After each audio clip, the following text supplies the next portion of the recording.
Coming up on Daniel Hurt Presents is Luke Taylor.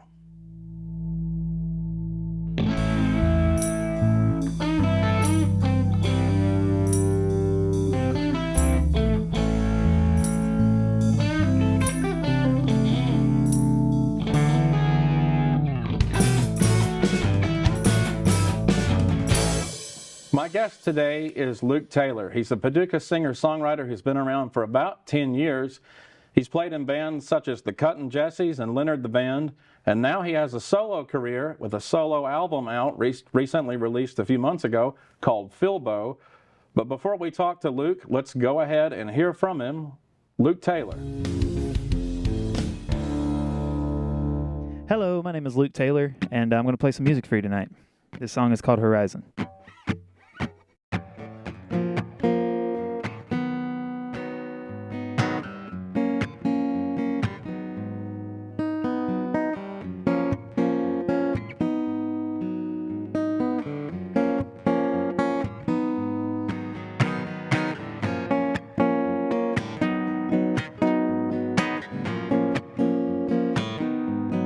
Look at the horizon go, taking all that you see. No matter what the future holds, just I'm sure it's a dream. No, we don't have to worry about it. We can keep it from our mouths and show the world that humble kings and queens, we can rule the world.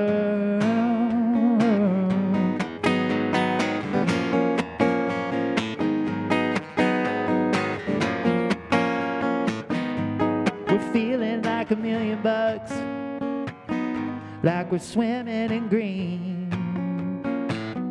Not a cloud among the rest of us, it's such a storybook scene. No, we don't have to worry about it, all the problems in the world. But I've been known to speak way too soon. Then your heart starts beating fast, this is serious. Where did it come from? Where do we go? Then the sweat starts pouring down, something furious, you explode. Yes, I just I want that same old stuff. It's got that magic touch, it makes me weak in the knees.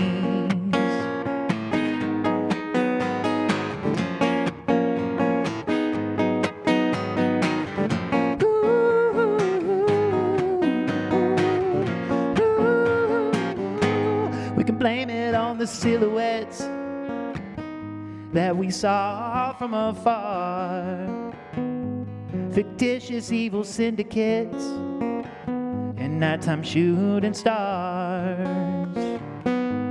No, we don't have to worry about it. We can close up both our eyes and dream away this madness like we used to do before. Then your heart starts beating fast, this is serious. Where did it come from? Nobody knows. Then the sweat starts pouring down, something furious, you explode. Yes, I just I want that same old stuff. It's got that magic touch, it makes me weak in the knees.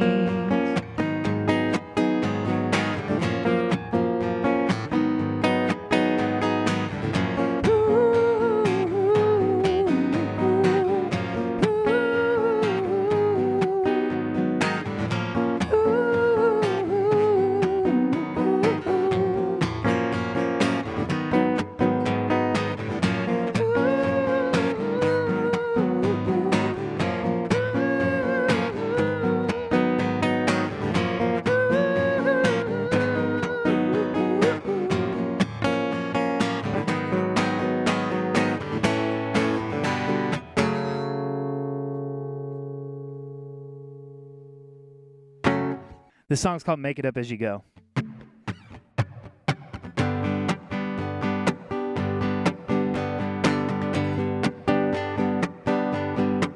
They say time can wound your heels.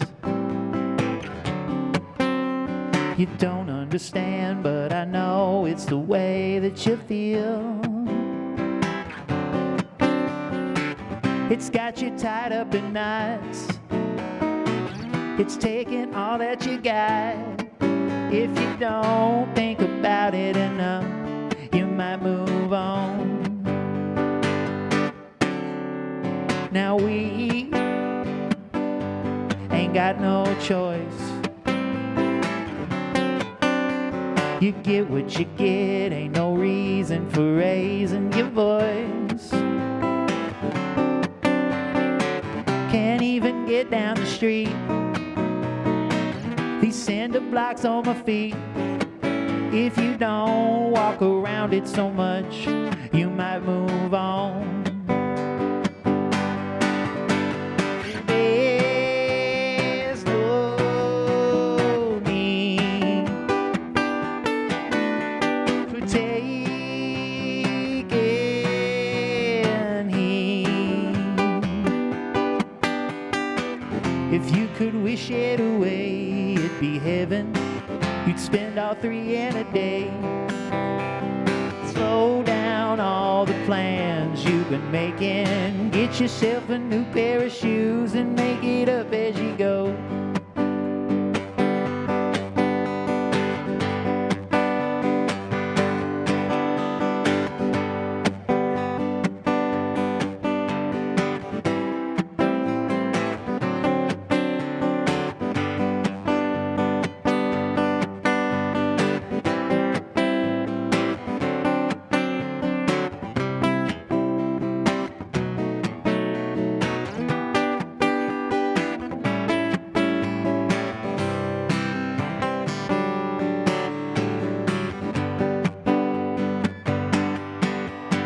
No, there's no need for taking heed. If you could wish it away, it'd be heaven. You spend all three in a day. Well, slow down all the plans that you've been making. Get yourself a new pair of shoes and make it up as you go.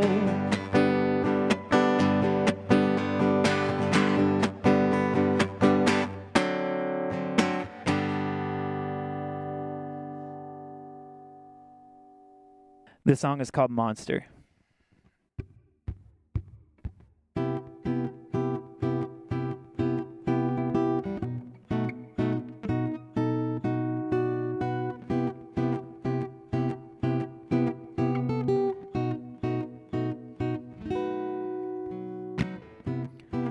It's just another mistake we keep making. Another lesson I feel we should have learned.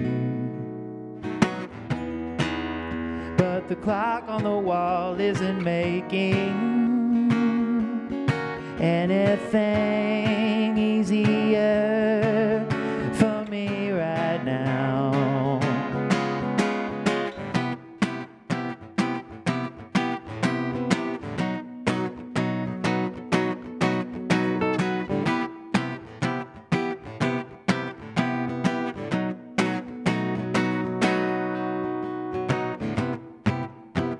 This world that was ours for the taking, taken slowly away out from below. Well, the monster's in bed, but he's making up ahead a sea of red, screaming, oh my God, we're great again. Your people falling down on their knees. You call it loving, but it's more like disease. Oh, but they love the crazy things that you do.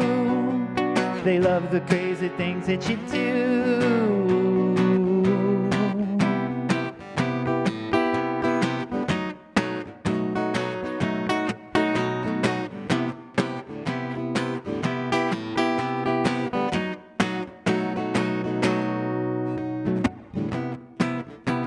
If this is what you're calling a blessing, you wouldn't know one if it hit you right square in the nose. Well, the monster's ahead and he's making everything rearrange. He's a crime, you fools, you'll be arraigned. You got your people falling down on their knees. You call it loving, but it's more like disease. Oh, but they love the crazy things that you do. They love the crazy things that you do.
And we're back. Welcome, Luke Taylor. Hey, Daniel, how's it going?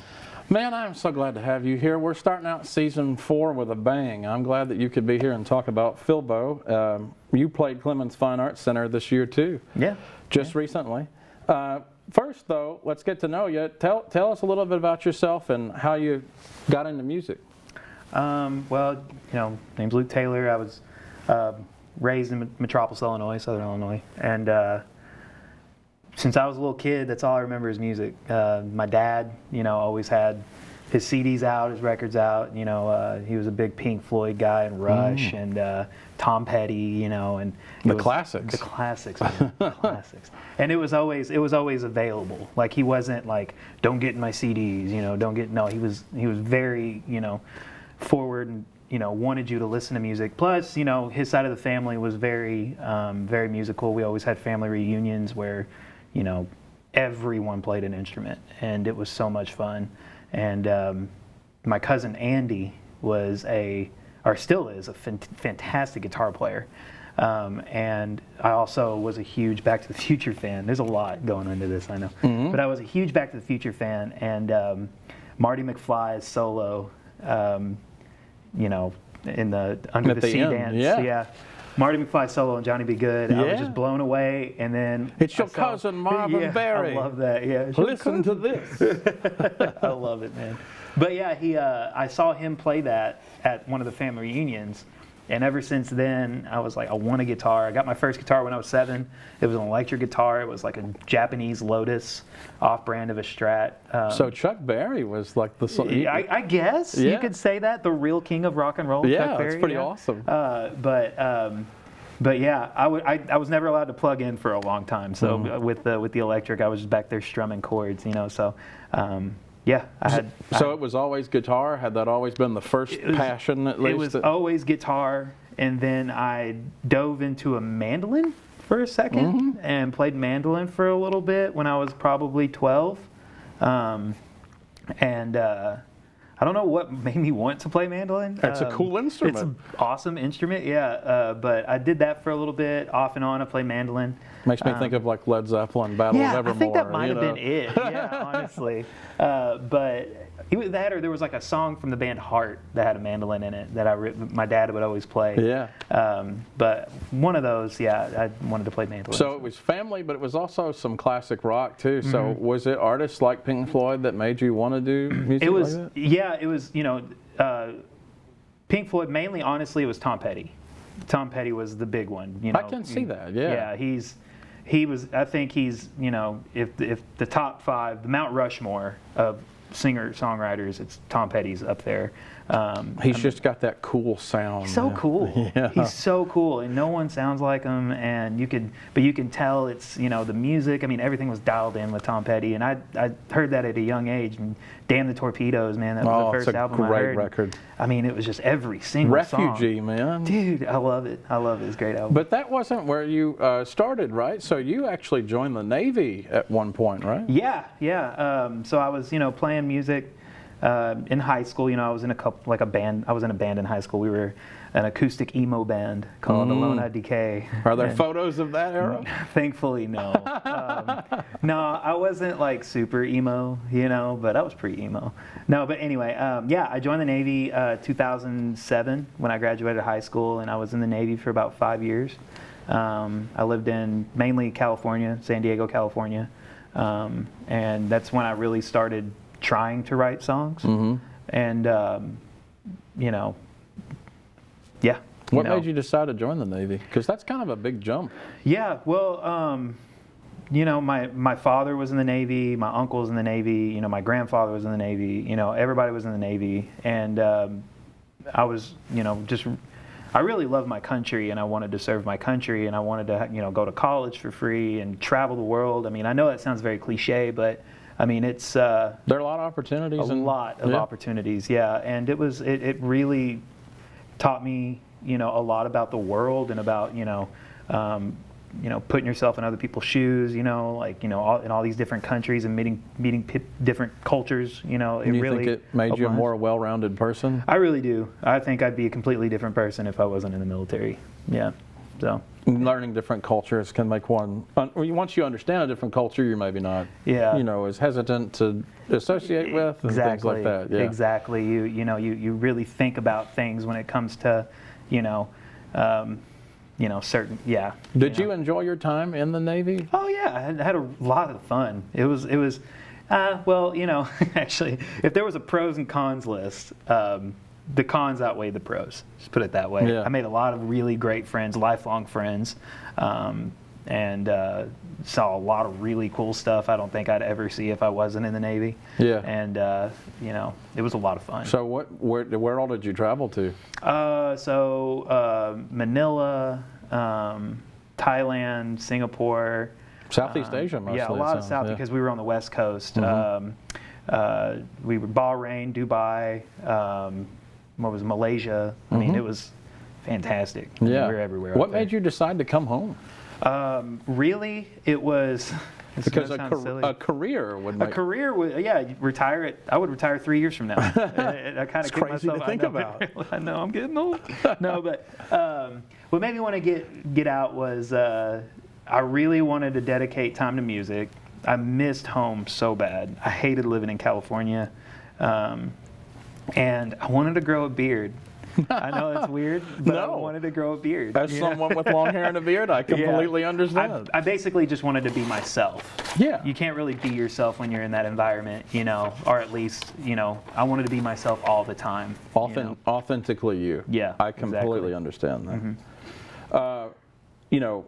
So you would say you'd already been bitten by the music bug before you had come back from the Navy? Oh, absolutely. So what did you do when you came back? Was that immediately when you went into cutting jesses, or? Yeah. So while I was in the Navy, I got introduced to a lot of music. When I was in, the first time I ever heard some of the bands that influenced me and what I'm doing now, it's such as like the Shins, Modest Mouse, Elvis Costello, Wilco, stuff like that. Like was introduced to me through the Navy, and so I started playing banjo because I first heard the Avett Brothers when they came out with "I Am Loving You." That was the first time I ever heard the Avett Brothers, and I was like, dude, this guy plays banjo like a guitar. I could do that. So I buy a banjo, and then my buddy Steven, my best friend Stephen Phelan, he joined the Navy with me, and we all got out about the same time, moved back home, and he played guitar and sang, and I was like, dude, let's start a band, because I remember coming home and seeing, going to JP's Bar and Grill for the first time. Oh, yeah. And that's, they were always popping with music. God, I miss that place. It was a great music venue and great place to eat, too. Yeah, but I remember going there and seeing Leonard the Band. That was when they came out with their first album, I think, 2012 or maybe something like that. Seeing Leonard the Band for the first time and seeing Red Ember and, Savage Radley and, just a lot of really great local music. And immediately the next day I called Steve and I was like, dude, we need to start a band. We need to be a part of this. And it's a great group of people to be around. I mean, a lot of those people like Brian Rader are still around. And it's like, you couldn't ask for a better, more supportive group of people. At least that's been my experience. Yeah. No one is as nice as everybody in the music scene. So yeah, I mean, I made so many friends. Also I forgot the guys from if you guys remember Fair Seas. Those guys, absolutely. Jared and Shandon and Bobby, and I mean those guys were amazing. What was Cutting Jesse's? Was it bluegrass? It was kind of folk rock. We wrote a lot of just like songs about heartbreak, what you write in your early 20s, and we were really big on wanting to like have a fun show. We were jumping around and doing a lot of Did you guys record anything? We recorded. We have an EP. We had an EP. We didn't put it out anywhere because that was before it was so streaming easy. And all that. Yeah, But we had an EP. We sold a couple of those EPs at our show. We had some T-shirts. It was a good time. Are those EPs still around anymore? I think I have a couple. I think I do. Yeah. But after Cutting Jesse's, what did you do? You ultimately got into Leonard the Band, right? Yeah. So after the Cutting Jesse, I mean, we've always me and Steven had always kind of had the Cutting Jesse's, but we weren't taking it as seriously. He moved to Nashville and went to school and stuff, and then I started playing with other people. I had started a band called The Living Room, which was a great band. And while I was in the living room, that's when Brian Rader had messaged me and was like, hey, you want to come over and jam? And I was like, absolutely. The legendary Brian Rader, yeah. Absolutely. I mean, I grew up with Taylor, and I love Taylor, so I was like, yeah, I'll come over. And so I came over and jam, and that was when he was like, we want you to join the band. I was like, oh my God. You know what I mean? Like, because they're still one of my favorite bands. They're so talented, so good. What was it like being in Leonard the Band? I'm sure that was a really wonderful creative experience. Oh my gosh, man!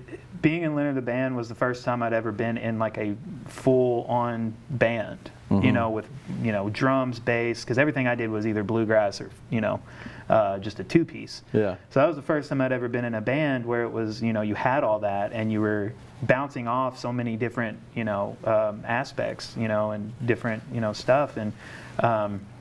It taught me how to look at songs differently and how to look at structuring songs differently. And so playing with them, you'd say you sort of learned and adapted your own style. Yeah, and they introduced me to so many great artists like Stephen Malkmus, and the Jicks, and really got me diving into Wilco and some older stuff like I never listened to Nick Lowe before. Or, who's another one? And you were on the album Growing Pains Revisited, right? Yeah, Tell us a little bit about that record, just because you were part of it, right? So yeah, it was a fantastic experience recording with them. I mean, I've never had something go so just like smoothly. I mean, everybody clicks, and it was a very fun experience. We got to go to Nashville and get it mixed at a place called the Bomb Shelter, and it was just all around a fun experience. How long did you stay with Leonard the Band? Because eventually you went off on your own, right? I think it was maybe 2 years, a year, 2 years. I went off on my own, and that's everything I learned from them. I tried to do that my own, in my own aspect, and I never thought to make my own record or write my own music because I've always written with everybody else, And so I finally started writing my own stuff, and Zach Winding he helped me so much with that. Adam let me use his bass, and Brian and Taylor were always very supportive of all that and helping me out with trying to do all that. So well, you did do your own album, and it came out, I guess, in August of 23 or September. And Filbo. So talk about Filbo. Tell us about it and how the name came to be. So after Leonard the Band, I had come out with an EP. So it was a 5-song EP, and you can find it on all the streaming services and stuff. And I was gonna have a big release for it, and I was gearing up. I was gonna get T-shirts. It was gonna be awesome. And then boom, COVID. Yeah. So That'll COVID do it. happened, and then I had a band behind me, and we did some stuff here at the Clemens Fine Arts Center. I think we did a backstage pass, and it was recorded, and we did. It's on YouTube. You can check it out. It was a lot of fun. It was the first time I've ever done anything like that, and then I just decided, hey, I'm going to do my first full length now. Yeah. And that's Filbo came along, and that was a complete awesome experience as well. I record with Shelby Preckless, Loud and Clear Studios, yeah, the legend. The legend. He's amazing. Just he's got the ear for what I want. He knows exactly what I want. Isn't it cool to be able to go into a studio? Yeah, and I've known Shelby for 10 years, and he's always just the nicest, sweetest person I've ever met. And yeah, it's always I look forward to it. Well, talk about the album, Filbo. How did it get its name? So I have a dog. Her name's Philly. She's a greyhound. She's retired rescue greyhound. And every time I would write a song or something, she'd be laying there. That's all she does is lay around. But that's what good dogs do, right? She's such a good girl. No, but I would write a song, or she'd always be there, and I would always look at her and be like, "What do you think?" Because I don't have kids. I talk to her. Yeah, sure. Yeah. I'm like, "What do you think?" And she just looks at me, like, all right, it sucks. All right. You figure it out. No, but you didn't like it yet. You didn't like any of these. No, but I decided to call it Filbo. She's 13. And albums to me are just kind of it's memory. They're timeless. They're timeless. Yeah. So like being able to have her on the cover of that, can kind of remind me of where I was, and she's always a part of that. It's a time capsule. Yeah, I love it. Yeah. So talk about some of the themes of the albums of Filbo. Where were those? So theme-wise, like kind of all over the place. A lot of it deals with I have anxiety pretty bad, and I can relate. Yeah.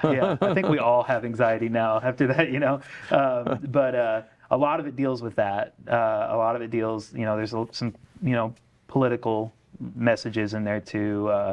20 when I was writing this album, it was 2020, 2021. It was a pretty crazy year in that aspect, and then just and then anxiety and politics. and on Filbo, one of my favorite songs is "Make It Up As You Go," and I think you told at Clemens Theater the time that you performed there that you sort of had the music but didn't really know what to do with it. So that's how I roll. I'll write music and I'll write lyrics to the music. That's how I've always done it. I think it's a great. But that one I couldn't figure it out, man. And then so I was just sitting in the studio, and Shelby even said, "Make it up as you go," and I was like, "There you go." That's pretty cool. Yeah, and I kind of wanted it to be a little lighthearted, and you don't have to take things so seriously. Yeah. And sometimes we get caught up in that, We'll take ourselves too seriously. Yeah, yes, exactly. On this album, did you do all of it, or who worked with you on this album? So Jacob McCallan and Zach Winding worked a lot with me on this. Shelby Preckless did some drums on it. So Zach of Leonard the Band, yeah, and Jacob of Yokai, and who's been on the show, and 47 other bands. Yeah. Fantastic people. Yes. Ian Moore came in and did a thing, it was a collaborative effort all the way around. Yeah, it was a lot. I like working with people, because you have a vision for something, but you never know how far it could go if you have other people. Did it all come together pretty well? I thought it did. It was very smooth. It was a lot of fun, and these are songs that you play today, right? Yes. There's a couple I that are new. Or there's one that's new, and then there's one that was on my EP. And those are all available on streaming platforms, so Yes, you sir. can get it on Bandcamp or Spot or whatever ones they are. So what was it like playing at the Clemens and versus like coming in here and doing this? I mean, I just love playing for people. Anybody that'll listen, so it's always fun. The backstage pass on stage in front of people I didn't know, was awesome. Yeah. And I'm used to playing 3-4 hour sets in bars, where you're just like background noise. So they were listening. They were listening to It was me, pretty man, cool, and they wasn't it? applauded. That was fun. And Well, we're going to get back and let you play some more music, so we'll take a break here. Okay. Well, we're going to be right back with some more Luke Taylor. This song's called Out of My Mind.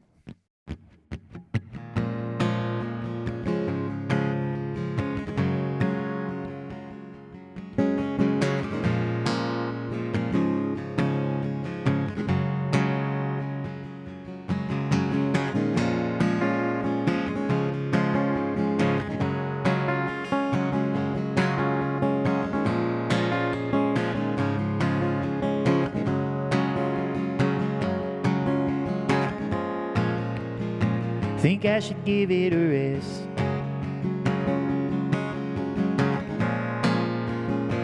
Before I grow obsessed.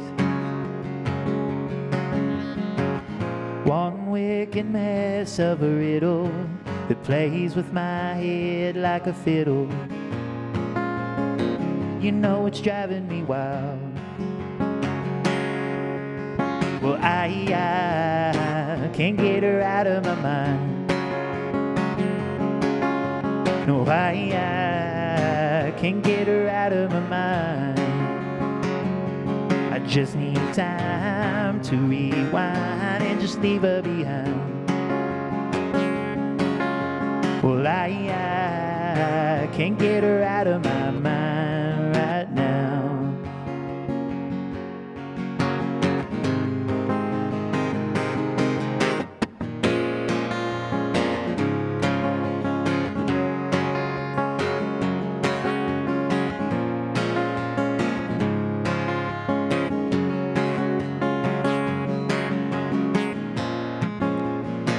If only for a bit.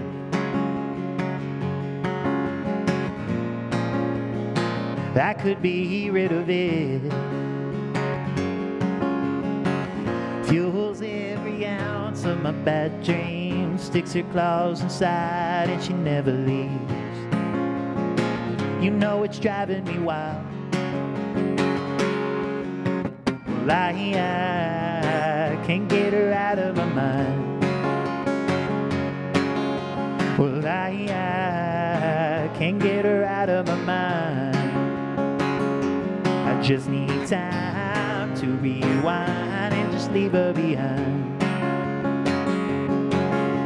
Well, I can't get her out of my mind right now.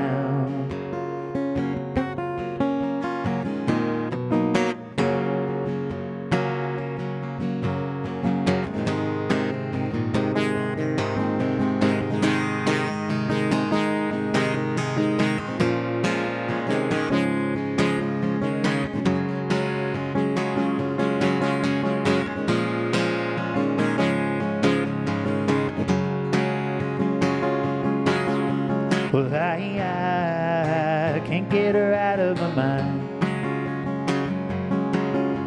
Well, I can't get her out of my mind.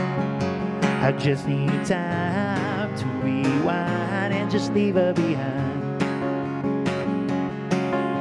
Well, I can't get her out of my mind. Can't get her out of my mind. Can't get her out of my mind.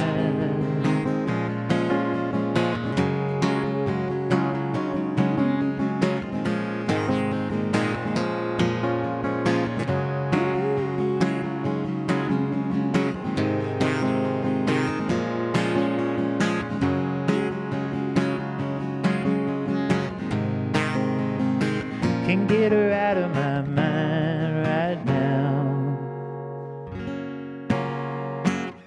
This is a new song. It's called Operation.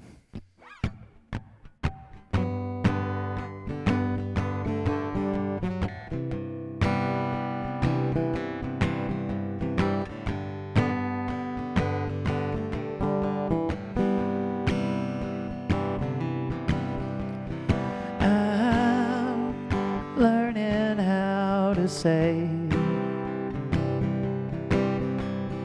how I feel in different ways.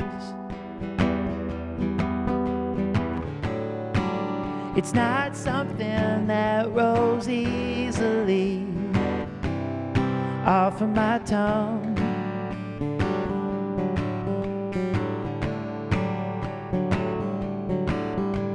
And we were made with different plans, different times and circumstance. And now the fate's got the upper hand to string us along.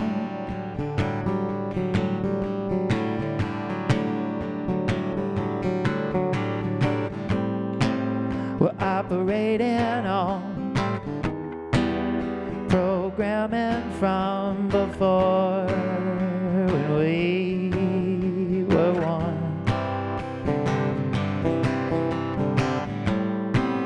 And if we take our time, then surely we will find a way. And maybe we'll stay.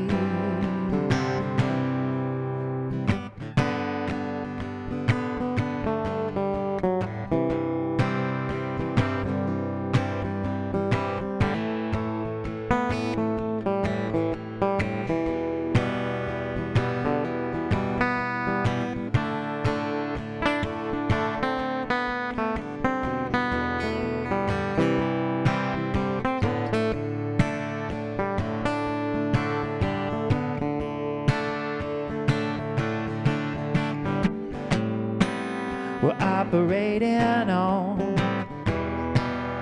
programming from before we were one. And if we take our time, then surely we will find a way. And maybe we'll stay. Oh, baby, let's stay. Baby, let's stay. Oh.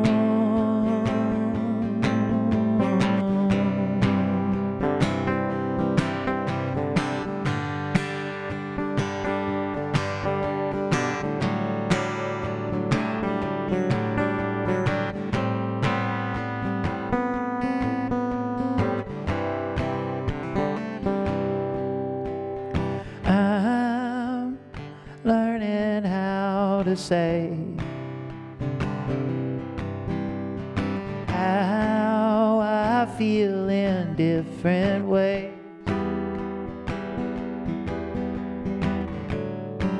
It's not something that rolls easily off of my tongue.